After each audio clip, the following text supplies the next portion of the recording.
இன்றைக்கி ஒரு ஹெல்த்தியான பிரேக்ஃபாஸ்ட் ரெசிபி எப்படி செய்யுதுன்னு பார்க்கலாம்.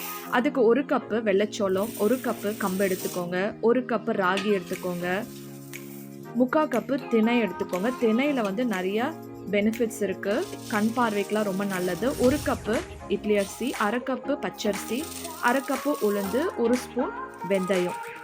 நான் வந்து 4 டைப் ஆஃப் தானியம் எடுத்திருக்கேன். நீங்கள் எது வேணாலும் எடுத்துக்கலாம். இது நல்லா ஒரு 5-6 வாட்டி நல்லா வாஷ் பண்ணிவிட்டு ஒரு 8 மணி நேரம் நல்லா ஊற வச்சு எடுத்துக்கோங்க.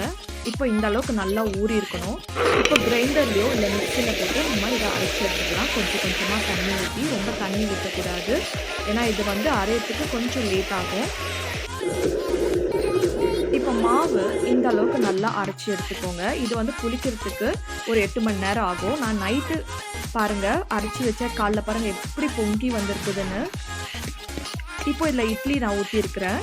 ஒரு 10லேருந்து 15 நிமிஷத்துலேயே இது வெந்துடும். இதை பாருங்கள் நல்லா சூப்பராக வந்திருக்கு. இல்லை தோசையிலையும் ட்ரை பண்ணி பாருங்கள், சூப்பராக வரும். இந்த மாதிரி ஹெல்த்தியான ரெசிபி நீங்களும் வீட்டில் ட்ரை பண்ணி பார்த்துட்டு எப்படி இருக்குதுன்னு சொல்லுங்கள். தேங்க்யூ.